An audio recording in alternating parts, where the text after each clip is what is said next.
This is part 3 of our review of the Tagalog case markers.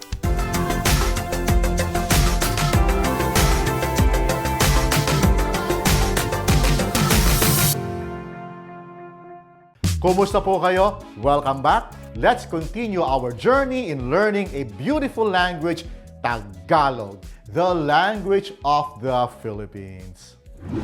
We are continuing our discussion on the Tagalog case markers, which we have started 2 videos ago.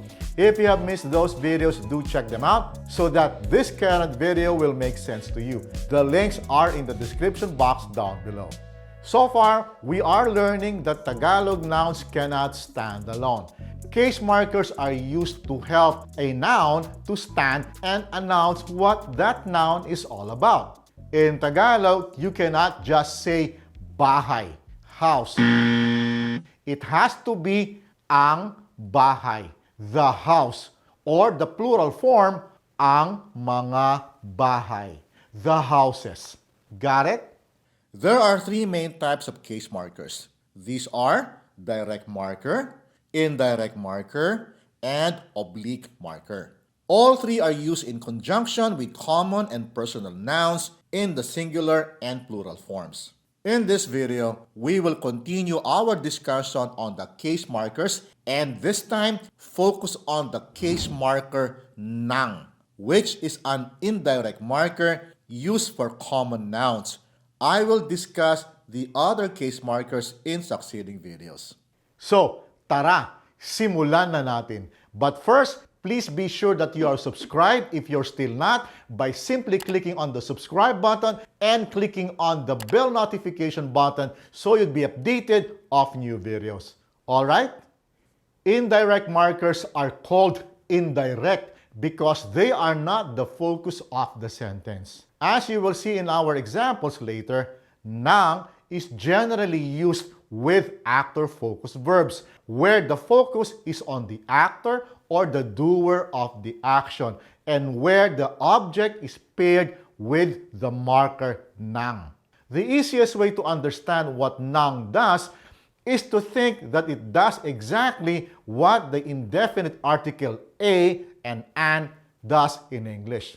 But before we dive into the indirect marker NUNG, let me just point out some interesting points about NUNG. NUNG has many personalities. NUNG is both a word and a letter. It is a letter found in the modern Filipino alphabet. In the modern Filipino alphabet, it is pronounced as NG. Yup, the Filipino alphabet and its history is a fascinating story. You can check out my video on the Filipino alphabet in episode 3.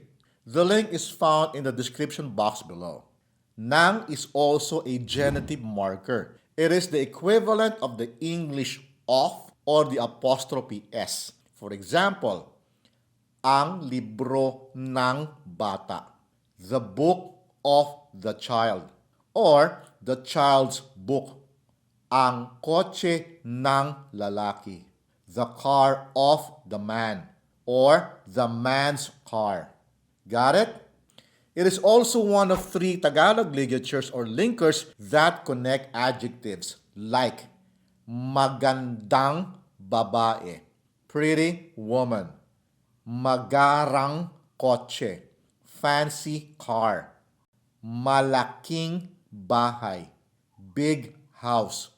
I have discussed ligatures in episode 18. Go check it out. The link is in the description box below. Now, let's get back to the indirect marker NUNG. As mentioned earlier, it is used with the object of the sentence and when a verb is an actor-focused verb. Nagbabasa ako ng libro. I am reading a book, or I read a book. Nagbabasa is the progressive aspect of the infinitive verb magbasa, to read, which is an actor-focused verb, where the actor or the doer of the action, in this case the subject, ako, is the focus.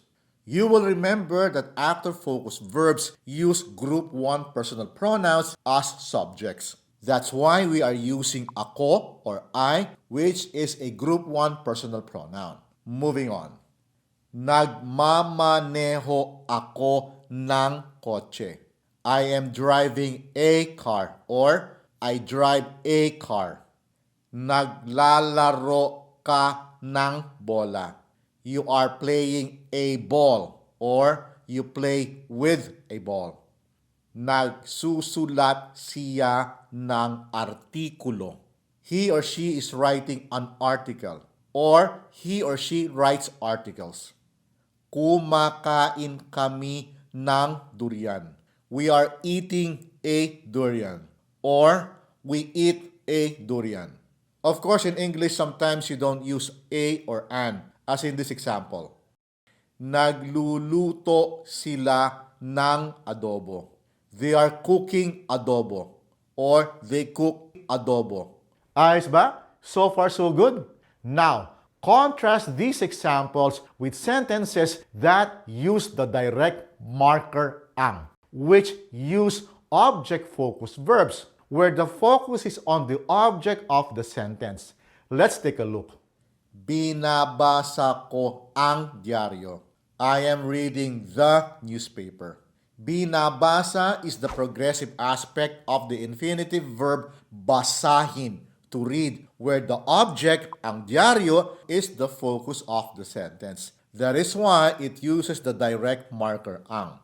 You will remember that object-focused verbs use group 2 personal pronouns. In this case, ko or I is used and not the group 1 pronoun ako, which also means I.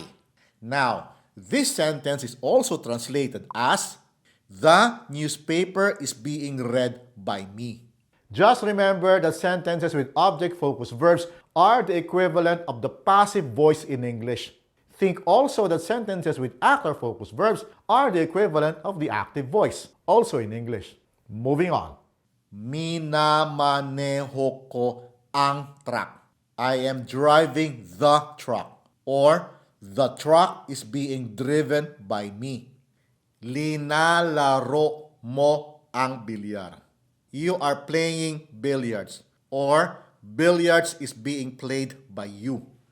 Sinusulat niya ang salaysay. He or she is writing the statement, or the statement is being written by him or her. Kinakain namin ang mangga. We are eating the mango, or the mango is being eaten by us.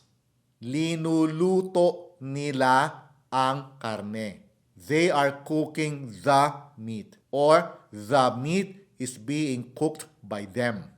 Ayos ba? I hope it's not confusing.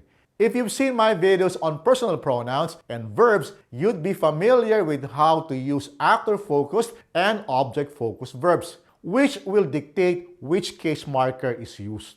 To review, you can check out the videos on my playlist labeled Personal Pronouns and Tagalog Verbs. Go check them out.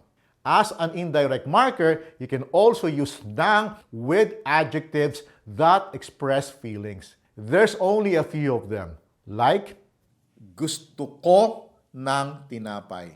I want a bread. Kailangan mo ng pera. You need money. Ayaw niya ng ugali mo. He or she doesn't like your attitude. Notice that in this pattern, the subjects used are group 2 pronouns. With the indirect marker NUNG, the focus of the sentence is on the subject. Now, contrast these with using the direct marker ang, where the object is the focus. Gusto ko ang tinapay. I want the bread.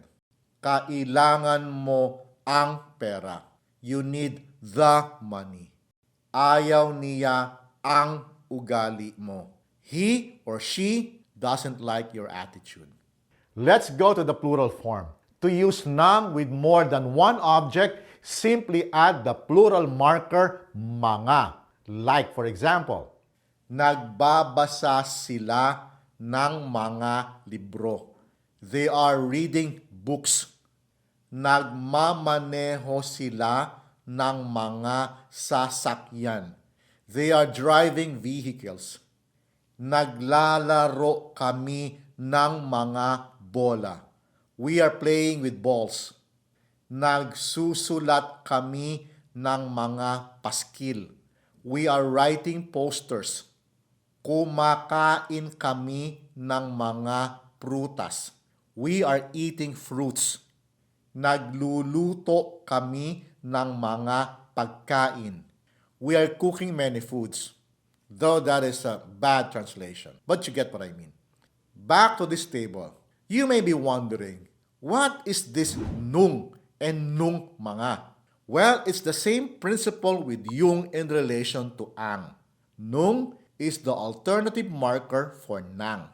And just like yung, nang can be used when the object has a direct or emotional connection with the speaker. It is used oftentimes when referring to a very specific object, like, nagbabasa ako nung libro. I am reading the book, or I read the book. Why did the translation use the? Isn't nang, which nung replaced, is the equivalent of a and an? What's going on here, you may ask? It's like this. Nung points out to a specific object, in this case, a particular book, not just any book. It's a particular book that the speaker has made some connection with. And in English, the article the is used in this instance. The focus of the sentence is still the actor or the subject, which in this case is ako. Contrast this if we shift the focus to the object, then we will use this sentence. Binabasa ko ang libro. I am reading the book, or the book is being read by me. Or if you wish to use yung, then it becomes binabasa ko yung libro. I am reading the book, or the book is being read by me. In both examples, the focus is on the object, where we use ang or its substitute yung. Ayos ba? I hope it's not confusing. Tagalog works differently from other languages, and finding the exact equivalent, say in English, is not straightforward. Let's continue. Nagmamaneho ako nung sasakyan. I am driving the vehicle, or I drive the vehicle. Naglalaro ka nung bola. You are playing the ball, or you play the ball. Nagsusulat sila nung paskil. They are writing the poster. You can use nung mga for plural objects like, kumakain kami nung mga prutas. We are eating the fruits, or the fruits are being eaten by us. Nagluluto kami nung mga pagkain. We are cooking many foods. Gusto ko nung tinapay. I want the bread. The speaker is referring to a specific bread, perhaps a bread he or she saw at a bakery and not just any bread. Kailangan mo nung pera. You need the money. The speaker is referring to needing a particular cash. Perhaps the listener missed winning a cash prize and is feeling the loss. Ayaw niya nung ugali mo. He or she doesn't like your particular attitude. The speaker is referring to a specific attitude of the listener. There you have it. We have just reviewed the indirect marker ng mga, nung, and nung mga. I hope you learned something new today, and if you did, please hit the like button because that will help this channel reach more people, thus helping this channel grow. Alright? I will be seeing you in the next video as we continue our review of the Tagalog case markers. I hope to see you then. Maraming salamat po at hanggang sa susunod.